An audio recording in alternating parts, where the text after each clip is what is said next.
आज का हमारा टॉपिक है कोऑर्डिनेट कोवलेंट बॉन्ड। देखिए टॉपिक का नाम कोऑर्डिनेट कोवलेंट बॉन्ड, जिसका दूसरा नाम है डेटिव बॉन्ड। आपने 10th क्लास में दो आयंस के बारे में पढ़ा होगा, पहला आयन दूसरा ion, ammonium ion hydronium ion.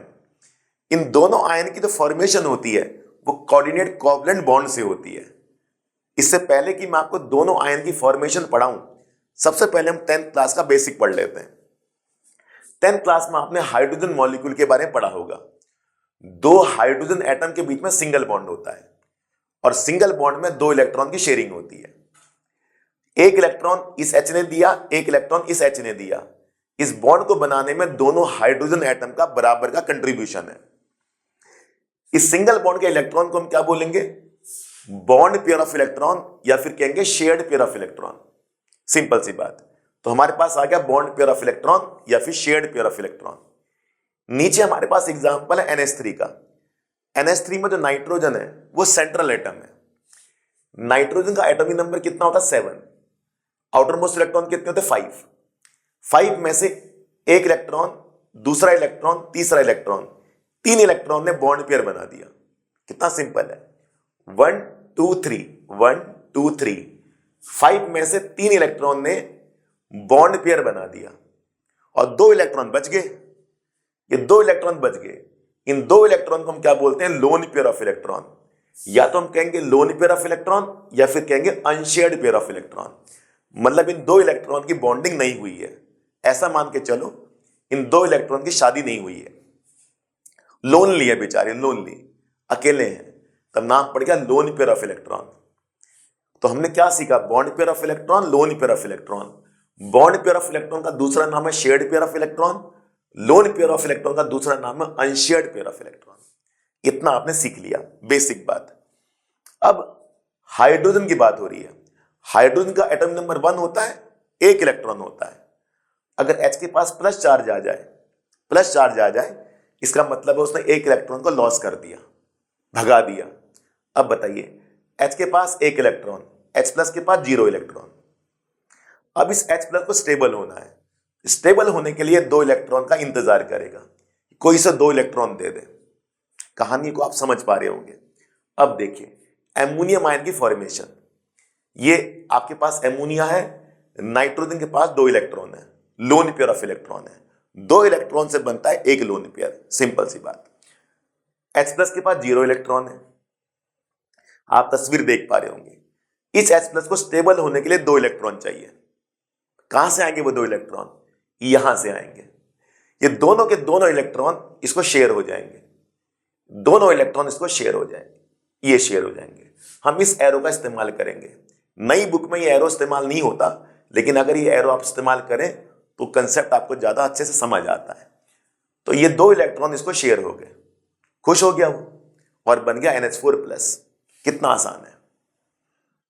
अब बताइए इन 2 इलेक्ट्रॉन और इन 2 इलेक्ट्रॉन में क्या अंतर है? ये 2 इलेक्ट्रॉन एक इस एटम के और एक इस एटम के। ये 2 इलेक्ट्रॉन एक इस एटम से आया, एक इस एटम से, और यहां पर जो 2 इलेक्ट्रॉन है वो एक ही एटम से आया है। ये तो बेचारा गरीब है, ये क्या देगा इसको इलेक्ट्रॉन? तो जब शेयर्ड पेयर ऑफ इलेक्ट्रॉन एक ही एटम से आए, उस तरह के कोवलेंट बॉन्ड को हम क्या कहते हैं? Coordinate covalent bond. एक ही एटम दोनों शेयर्ड पेयर ऑफ इलेक्ट्रॉन दे रहा है। यहां पर 2 इलेक्ट्रॉन में से एक इसका, एक इसका है, और यहां दोनों के दोनों एक ही एटम के हैं। तो देखिए डेफिनेशन क्या बन गई। A coordinate covalent bond is a type of covalent bond in which both the shared pair of electron, दोनों के दोनों electron are contributed by only one atom.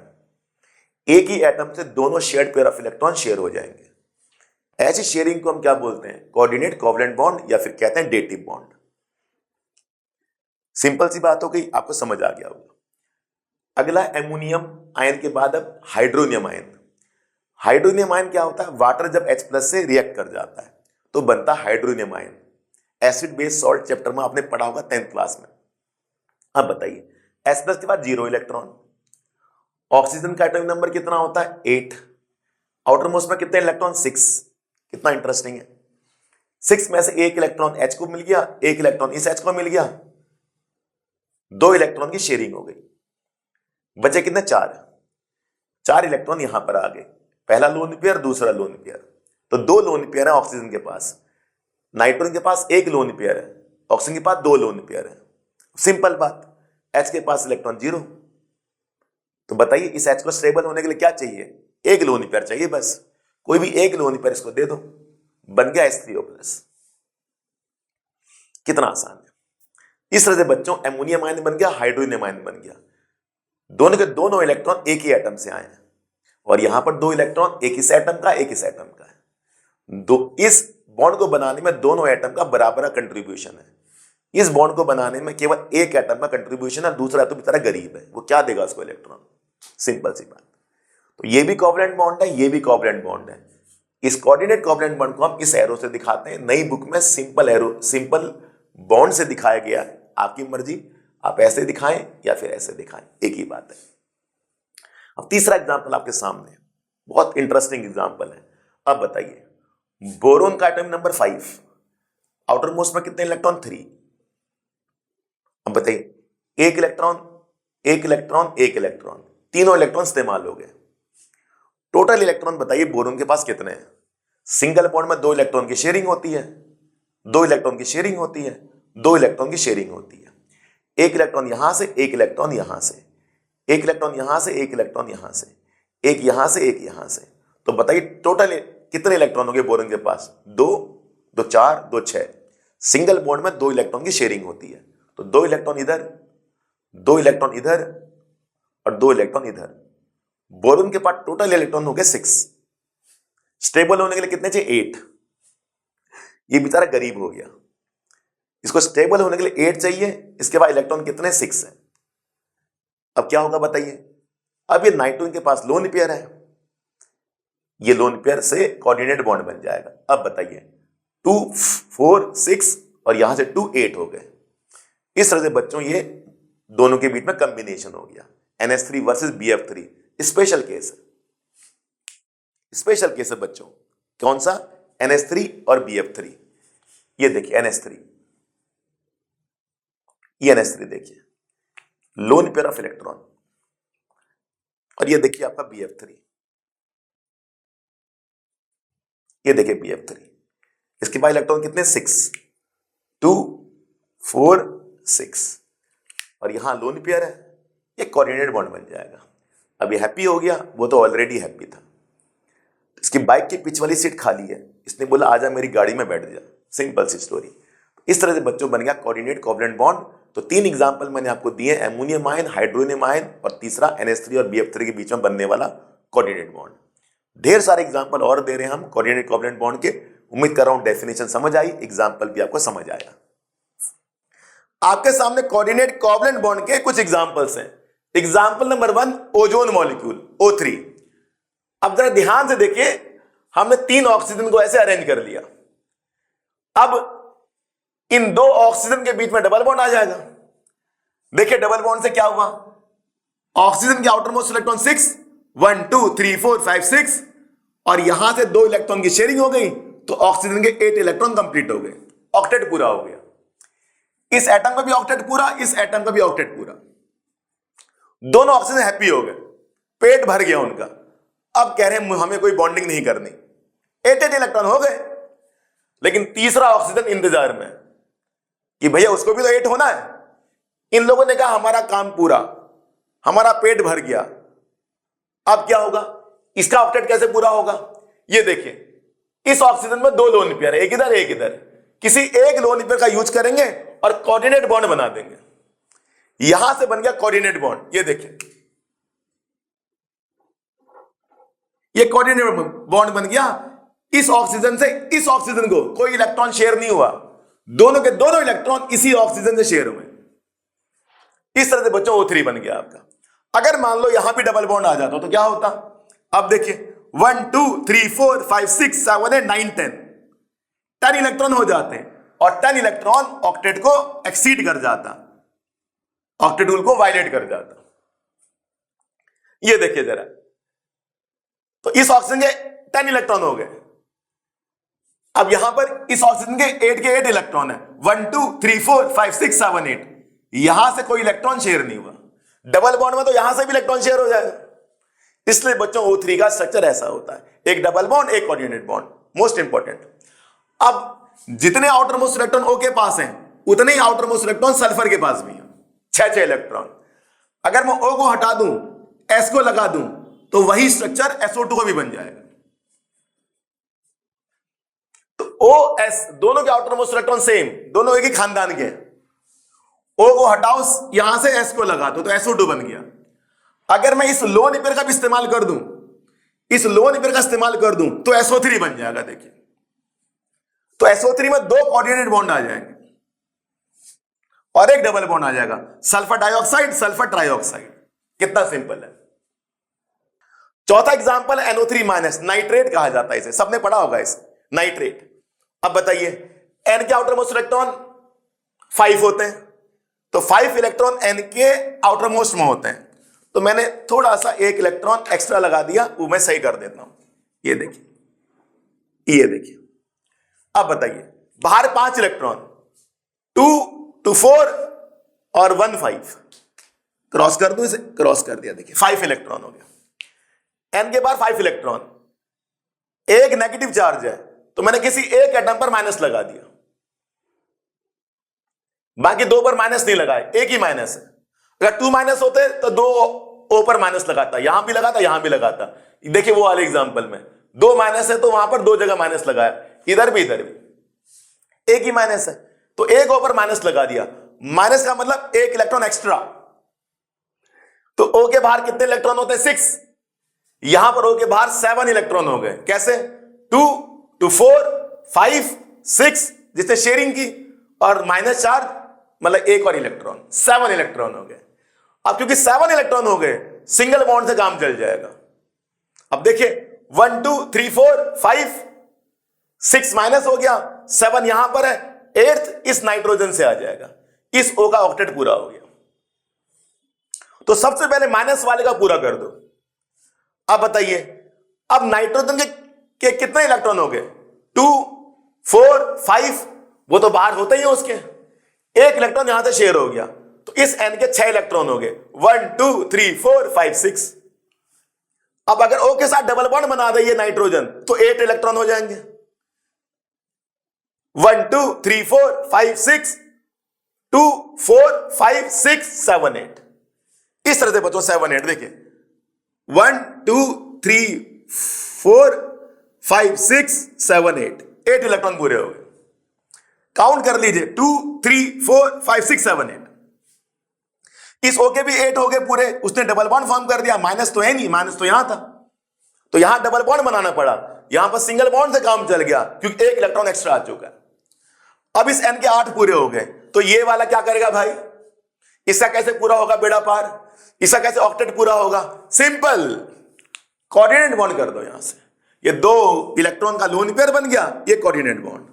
इस N का ऑक्टेट पहले ही पूरा हो गया था, ये 2 इलेक्ट्रॉन अनशेयर्ड थे, वहां से कोऑर्डिनेट बॉन्ड हो गया, उस O का ऑक्टेट पूरा हो गया। 1 2 3 4 5 6 7 8। इधर से इसको कोई शेयरिंग नहीं हुई। अगर शेयरिंग हो जाती तो N के 10 इलेक्ट्रॉन हो जाते, वो हमें नहीं करने। ये बच्चों आपका नाइट्रेट है, एक कोऑर्डिनेट बॉन्ड, एक डबल बॉन्ड, एक सिंगल बॉन्ड। उम्मीद कर रहा हूं आपको समझ आ रहा है। एग्जाम्पल नंबर 5, कार्बोनेट CO3 बहुत इंटरेस्टिंग है, लेकिन ये कोऑर्डिनेट कोवलेंट बॉन्ड का एग्जाम्पल नहीं है, मैंने जानबूझकर डाला हुआ है ताकि आपको अंतर समझ आए दोनों में। देखिए जरा कार्बन, देखिए जरा कार्बन के आउटर मोस्ट में कितने इलेक्ट्रॉन? 4, 1 2 3 4। ठीक है बच्चों, 2 माइनस है, एक इसमें लगा दिया, एक इसमें लगा दिया। अभी मैंने बताया था माइनस वाला सिंगल बॉन्ड कर लेता है, अगर ऑक्सीजन पर माइनस चार्ज है वो सिंगल बॉन्ड से हैप्पी हो जाता है, क्योंकि माइनस का मतलब एक इलेक्ट्रॉन एक्स्ट्रा उसके पास पहले से ही है। तो एक यहां से, एक यहां से, एक यहां से, एक यहां से। सबसे पहले नेगेटिव का पूरा करो, नेगेटिव का पहले पूरा करो, उसकी इच्छा पहले पूरी करो। ये देखिए सिंगल बॉन्ड, सिंगल बॉन्ड। अब इस कार्बन के टोटल इलेक्ट्रॉन काउंट करो, 2 4 6। ये देखिए अगर मैं इस कोऑर्डिनेट को हटा दूं यहां पर, अब इस N के टोटल इलेक्ट्रॉन काउंट करो, 2 4 6 8। सिंगल बॉन्ड डबल बॉन्ड बनाने के बाद इस नाइट्रोजन के 8 इलेक्ट्रॉन हो गए और दोनों सिंगल बॉन्ड बनाने के बाद इस कार्बन के 6 इलेक्ट्रॉन हो रहे हैं, 1 2 3 4 5 6। अब इसको 2 इलेक्ट्रॉन और चाहिए, वो कैसे होंगे? पूरे डबल बॉन्ड बना के। ये देखिए डबल बॉन्ड बना, तो यहां पर कोऑर्डिनेट बॉन्ड नहीं बनेगा। अब कार्बन के जो है आप इलेक्ट्रॉन चेक कीजिए, 1 2 3 4 5 6 7 8। यहां पर डबल बॉन्ड बनाने के बाद ऑक्टेट पूरा हुआ, यहां पर सिंगल डबल बनाने के बाद ऑक्टेट पूरा हुआ, तो यानी कि यहां डबल नहीं बनेगा, यहां क्या बनेगा? कोऑर्डिनेट बनेगा। कोऑर्डिनेट तब बनाओ जब ऑक्टेट पूरा हो गया हो, सिंपल सी बात। यहां पर ऑक्टेट पूरा नहीं हुआ था, देखिए 1 2 3 4 5 6, डबल बॉन्ड बनाने के बाद ऑक्टेट पूरा हुआ। उम्मीद कर रहा हूं बच्चों कार्बोनेट आपको समझ आया। एग्जाम्पल नंबर 6 सल्फेट, बहुत इंटरेस्टिंग एग्जाम्पल है सल्फेट। अब बताइए, अब सल्फर के आउटर मोस्ट में कितने इलेक्ट्रॉन? 6, 1 2 3 4 5 6। पहले माइनस का पूरा कीजिए, 2 माइनस है, एक इधर लगा दे, एक इधर लगा दी। अब बताइए, जब इधर माइनस लगाया इधर माइनस लगाया तो सिंगल बॉन्ड से काम चल जाएगा। ऑक्सीजन का डबल बनाने की जरूरत तब पड़ती है जब ऑक्सीजन में माइनस चार्ज ना हो। ये देखिए सिंगल बॉन्ड सिंगल बॉन्ड। अब सल्फर के इलेक्ट्रॉन काउंट कीजिए, 1 2 3 4 5 6 7 8। 8 पूरे हो गए, पूरे 8 हो गए। यहां देखिए, अगर मैं डबल ना बनाता तो यहां पर कितने पूरे? 2 4 6, 8 तब होगा जब डबल बॉन्ड बन जाएगा। यहां पर सिंगल बॉन्ड से ही ऑक्टेट पूरा हो गया सल्फर का, 1 2 3 4 5 6 7 8। अब सल्फर बॉन्डिंग नहीं करेगा तो क्या करेगा? उन दो O का क्या होगा? कोऑर्डिनेट बॉन्ड आ जाएगा। ये देखिए, ये सल्फेट बन गया। Example number 7 carbon monoxide, carbon monoxide CO, carbon monoxide. अब बताइए, कार्बन ऑक्सीजन कितने इलेक्ट्रॉन कार्बन के? 4, 1 2 3 4, ओके 6, 1 2 3 4 5 6, डबल बॉन्ड बन गया, ऑक्टेट पूरा होगा, होगा ऑक्टेट पूरा, 1 2 3 4 5 6 7 8। ये तो कार्बन है बेचारा, इसका ऑक्टेट पूरा नहीं हुआ। क्यों नहीं हुआ? 1 2 3 4 5 6। तो यहां से ये जो देख रहे हैं लोन पेयर, कोऑर्डिनेट बॉन्ड हो जाएगा। ये देखिए कोऑर्डिनेट बॉन्ड आ गया। इस तरह से कार्बन का ऑक्टेट भी पूरा हो गया। मैं दोबारा बता देता हूं, ये देखिए, ये ऑक्सीजन देख ले, 1 2 3 4 5 6 7 8 होगा, पूरा हो गया। कार्बन देखिए 1 2 3 4 5 6, कार्बन में 6 इलेक्ट्रॉन हो रहे हैं शेयरिंग के बाद, 6 इलेक्ट्रॉन हो पा रहे हैं बस। क्या करेगा ये कार्बन? ये तो 2 इलेक्ट्रॉन का एक लोन पेयर है, ये ऐसे आ जाएगा। ये कार्बन मोनोऑक्साइड का स्ट्रक्चर होता है। ऑक्टेट रूल के कुछ एक्सेप्शंस हैं और 3 एक्सेप्शन बहुत इंपॉर्टेंट है। पहला PCl5, दूसरा BF3, तीसरा NO2। ऑक्टेट मतलब सेंट्रल एटम में, नेबरिंग एटम में 8 इलेक्ट्रॉन पूरे होने चाहिए, बस हाइड्रोजन का ड्यूएट होता है, वो 2 इलेक्ट्रॉन से स्टेबल हो जाता है। PCl5 को देखिए, PCl5 बड़ा फेमस मॉलिक्यूल है। यहां पर single bond 2 electron, single bond 2 electron, single bond 2 electron, single bond 2 electron, single bond 2 electron, ये 5 सिंगल बॉन्ड होते हैं PCl5 में। 2 4 6 8 10 ऑक्टेट से ज्यादा इलेक्ट्रॉन हो गए। PCl5 के P में ऑक्टेट से ज्यादा इलेक्ट्रॉन हो गए, एक्सेस इलेक्ट्रॉन हो गए, तो ऑक्टेट रूल का एक्सेप्शन है। इसका आंसर मिलेगा हाइब्रिडाइजेशन में। जब आप हाइब्रिडाइजेशन टॉपिक में आएंगे तो आप पता करेंगे कि 8 से इलेक्ट्रॉन ज्यादा क्यों हो गए, क्या रीजन था। फिलहाल ऑक्टेट रूल में अब तक पढ़ा, PCl5 ऑक्टेट रूल का एक्सेप्शन है, एक्सेस ऑफ इलेक्ट्रॉन है, ऑक्टेट से ज्यादा इलेक्ट्रॉन है, एक्सीड कर गया ऑक्टेट से।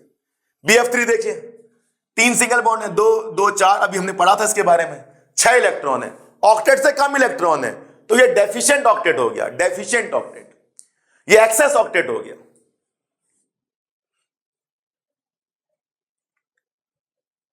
देख पा रहे हैं आप, 8 इलेक्ट्रॉन से ज्यादा, 8 से कम। जरा इसको देखिए, NO2 को देखिए, इसे ऑड इलेक्ट्रॉन मॉलिक्यूल कहते हैं, ऑड इलेक्ट्रॉन मॉलिक्यूल। अब बताइए, यहां पर लोन पेयर नहीं बचता, एक इलेक्ट्रॉन बचता है बस, इसे अनपेयर्ड इलेक्ट्रॉन कहते हैं। अनपेयर्ड, एक इलेक्ट्रॉन बच जाए तो अनपेयर्ड, दो बच जाए तो लोन पेयर। क्या होता है इसमें जरा देखिए ध्यान से। एन के बाहर 5 इलेक्ट्रॉन होते हैं, देखिए दोबारा दिखा देता हूं 5, 1 2 3 4 5, देखिए 1 2 3 4 5, एक O के साथ डबल बॉन्ड बन गया। अब बताइए एन के इलेक्ट्रॉन कितने, 2 2 4 2 6 7। अगर मान लो ये कुछ ऐसा करता है, मान लो कुछ ऐसा करता है, देखिए ऐसा करता है, डबल यहां हो गया और यहां पर 2, एक बचा, यहां पर 2। अगर मान लो इसके साथ भी डबल बॉन्ड फॉर्म कर देता, वो तो हैप्पी है, वो को तो चाहिए डबल बॉन्ड, बट एन के कितने इलेक्ट्रॉन हो जाएंगे, 2 2 4 2 6 7 9 हो जाएंगे। 4 इधर 4 इधर, 8 इधर 1, 9 हो जाएंगे। वो 9 नहीं करता है, वो कोऑर्डिनेट बॉन्ड बना लेता है इसके साथ। जब वो कोऑर्डिनेट बॉन्ड बना लेगा इसके साथ तो ये O का स्टेबल हो गया, ये O तो स्टेबल हो गया कोऑर्डिनेट बॉन्ड से। लेकिन N के इलेक्ट्रॉन कितने हुए जरा देखो, 1 2 3 4 5 6 7। ऐसे मॉलिक्यूल को ऑड इलेक्ट्रॉन मॉलिक्यूल कहा जाता है। इसमें ऑक्टेट पूरा नहीं हुआ, इसमें ऑक्टेट पूरा नहीं हुआ, N के पास एक अनपेयर्ड इलेक्ट्रॉन बच गया और टोटल N के पास इलेक्ट्रॉन 7 हो गए। क्या कहेंगे, ऑड इलेक्ट्रॉन मॉलिक्यूल। अब इससे मुक्ति पाने के लिए, इस 7 इलेक्ट्रॉन से मुक्ति पाने के लिए क्या करता है, बड़ा इंटरेस्टिंग केस। ये देखिए, ये देखिए ऐसा केस था ना, ये ऐसा केस था। अब इसे मुक्ति पाने के लिए ये क्या करता है, अपने साथी मॉलिक्यूल से लिंक हो जाता है। देखिए यहां भी इलेक्ट्रॉन 7, इधर भी 7, ये सिंगल बॉन्ड बन गया। अब बताइए, अब इस N के कितने इलेक्ट्रॉन, 1 2 3 4 5 6 7 8। यहां देखिए N के 1 2 3 4 5 6 7 8। याद रखिए जहां कोऑर्डिनेट बॉन्ड बना है इधर से इधर इलेक्ट्रॉन काउंट नहीं करेंगे, केवल 2 काउंट करेंगे। जहां डबल बॉन्ड बना है दोनों तरफ से इलेक्ट्रॉन काउंट करेंगे, 1 2 3 4 1 2 3 4 5 6 7 8। N का यहां भी अनस्टेबल, इधर भी अनस्टेबल, 1 2 3 4 5 6 7 8। ये N2O4 बन जाता है, N2O4। इसे डाइमराइजेशन कहते हैं, डाइमराइजेशन। डाइ मतलब 2, मर मने पार्ट। इसके 2 पार्ट कंबाइन हो जाते हैं। जैसे 2 पार्ट कंबाइन हो गए, उसका जो अनपेयर्ड इलेक्ट्रॉन वो अब बॉन्ड पेयर में आ जाएगा। एक और कंटेंट के साथ हाजिर होंगे बच्चों। Thanks for watching this.